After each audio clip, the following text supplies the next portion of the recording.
ಕರ್ನಾಟಕದಲ್ಲಿ ಪತ್ತೆಯಾಗಿದೆ.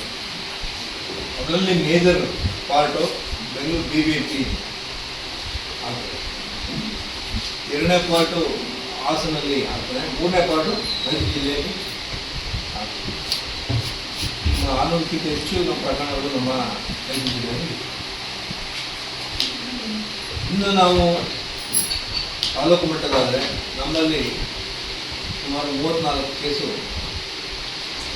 ಡೆಂಗ್ಯೂ ಇದೆ. ಅದೃಷ್ಟವಶ ನಮ್ಮಲ್ಲಿ ಯಾವುದೇ ಸಾವು ನೋವು ಸಹ ಆಗಿಲ್ಲ. ನಮ್ಮ ಮೈಸೂರು ಜಿಲ್ಲೆಗೆ ಸುಮಾರು, ಹಾಗಾಗಿ ಸೊಳ್ಳೆಯಿಂದ ಸಾವು ನೋವುಗಳಾಗೋದು ಜಾಸ್ತಿ. ಹಾಗಾಗಿ ನಾವು ಇದನ್ನು ಮೊದಲನೇದಾಗಿ ಉದಾಸೀನ ಮಾಡೋದನ್ನ ನಾವು ತೆಗಿಬೇಕಾಗ್ತದೆ.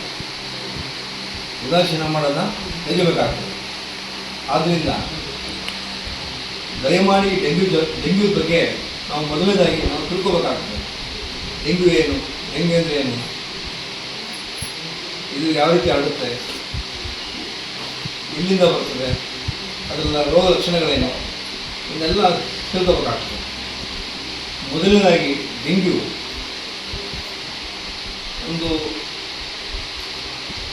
ನೇಮ್, ಡೆಂಗ್ಯೂ ಅನ್ನೋ ಒಂದು ನೇಮ್. ಸೊ ಅದು ಒಂದು ವೈರಸ್. ಈ ವೈರಸ್ ಅಂದರೆ ಒಂದು ಸೊಳ್ಳೆ, ಹೆಣ್ಣು ಸೊಳ್ಳೆ, ಏಡಿಸ್ ಈಜಿಪ್ಟಿ ಅನ್ನೋ ಹೆಣ್ಣು ಸೊಳ್ಳೆಯಿಂದ ಫ್ರೆಶ್ ವಾಟರ್ಲಿ, ಅಂದರೆ ಈ ಚರಂಡಿಲಿ ನಿಂತಿನ ನೀರಲ್ಲಿ ಅಲ್ಲಿ ಇಲ್ಲಿ ಬೆಳೆಯೋದಾಯ್ತದೆ. ಮನೆ ಒಳಗಿರೋ ಹೊರಾಂಗಣದಲ್ಲಿರುವಂಥ ಪಾತ್ರೆಗಳು, ಮುಚ್ಚಿದಿಂದ ಇರುವಂಥದ್ದು, ಒಂದು ವಾರಕ್ಕಿಂತ ಹೆಚ್ಚು ನೀರನ್ನು ಶೇಖರಣೆ ಮಾಡಿಟ್ಟಿರುವಂಥ ಜಾಗಗಳಲ್ಲಿ ಇದು ಮೊಟ್ಟೆ ಇಟ್ಟು ತನ್ನ ಸಂತಾನೋತ್ಪತ್ತಿಯನ್ನು, ಲೈಫ್ ಸೈಕಲನ್ನು ಅಲ್ಲಿ ಮಾಡ್ತಾರೆ. ಸೊ ಈ ಒಂದು ಲೈಫ್ ಸೈಕಲು ನೀರಿದ್ದರೆ ಮಾತ್ರ ಸೊಳ್ಳೆಗೆ, ನೀರಿಲ್ಲ ಅಂದರೆ ಸಂತಾನೋತ್ಪತ್ತಿ ಮಾಡಲಿಕ್ಕೆ ಆಗೋದೇ ಇಲ್ಲ.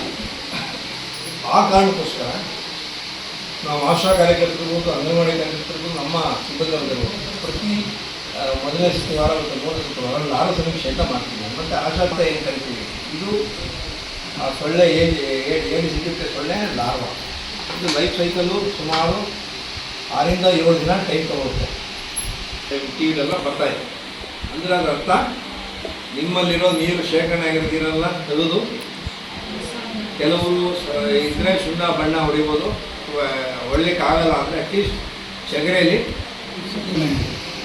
ನಿಮ್ಮ ಗ್ರಾಮ ಪಂಚಾಯಿತಿ ಸದಸ್ಯರು, ನಿಮ್ಮ ಸ್ಥಳೀಯವಾಗಿರ್ತಕ್ಕಂಥ ಎಲ್ಲ ಸ್ವಸಹಾಯ ಸಂಘದ ಸದಸ್ಯರು ಮನವೊಲಿಸ್ತಾರೆ. ಅಥವಾ ಮಕ್ಕಳು ನಿಂತ್ಕೊಂಡು ಇಲ್ಲಿ ತೆಂಗಿನ ಚಿಪ್ಪಲ್ಲಿ ನೀರು ನಿಲ್ಬಾರ್ದು, ವಾಟರ್ ಬಾಟ್ಲು ಖಾಲಿ ಬಿದ್ದಿದ್ರೆ ಅದನ್ನ ಮುಚ್ಚಳಿ ಹಾಕಬೇಕು, ಅಥವಾ ಪ್ಲಾಸ್ಟಿಕಲ್ಲಿ ನೀರು ನಿಂತಿದ್ರೆ ಅದನ್ನ ವೇಸ್ಟ್ನ ತೆಗೆದುಬಿಟ್ಟು ನಾವು ಶೇಖರಣೆ ಮಾಡಬೇಕು.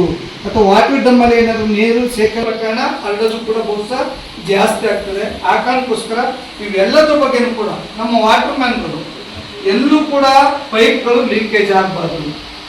ರಸ್ತೆಗಳಲ್ಲಿ ನೀರು ನಿಲ್ಲೋದ್ರ ಬಗ್ಗೆ ನೀವು ಯಾರಾದರೂ ಕೂಡ ಆಶಾ ಕಾರ್ಯಕರ್ತರಾಗಲಿ, ಅಂಗನವಾಡಿ ಕಾರ್ಯಕರ್ತರಾಗಿ ನೀವಾಗಲಿ ಕೂಡಲೇ ಪಂಚಾಯತಿಯವರು ಗಮನಕ್ಕೆ ತರಬೇಕು. ಎಲ್ಲ ಪೈಪಲ್ಲಿ ಸಹಭಾಗಿತ್ವ. ಎಲ್ಲರೂ ಕೂಡ ಡ್ರೈನ್ ಕಟ್ಕೊಂಡು ಅಲ್ಲಿ ನೀರು ನಿಂತಿದೆ, ಅಲ್ಲಿ ಸೊಳ್ಳೆಗಳು ಉತ್ಪತ್ತಿ ಆಗ್ತದೆ, ಕೂಡಲೇ ಪಂಚಾಯತಿಯವರು ಗಮನಕ್ಕೆ ತರಬೇಕು. ಅಥವಾ ಏನಾದರೂ ಕೂಡ ನೀರಲ್ಲಿ ಏನೋ ಒಂದು ಪೈಪ್ ಹೊರತಾಗಿರ್ತದೆ, ಅದು ವಾಟರ್ ಅವ್ರ ಗಮನಕ್ಕೆ ಬಂದಿರಲ್ಲ, ನೀವೇನಾದ್ರೂ ಕೂಡ ಅಷ್ಟು ಕಲ್ತಿರುತ್ತೆ ನೋಡಿ ಹೆಂಗೆ ಹೋಗಿದೆ, ಕೂಡಲೇ ದುರಸ್ತಿ ಮಾಡಿಸ್ಕೊಡಿ ಅಂತ ಹೇಳಬೇಕು. ಯಾಕಂದ್ರೆ ಒಂದು ದಿನಕ್ಕಿಂತ ಸುಮಾರು 10-15 ದಿನ ನೀರು ಅಲ್ಲೇ ಉತ್ಪತ್ತಿ ಹೋಗಿ ಜಾಸ್ತಿ ನೀವು ಗಮನ ಹರಿಸ್ಬೇಕು. ಬಟ್ ಇಷ್ಟೆಲ್ಲಾನು ಕೂಡ ನೀವು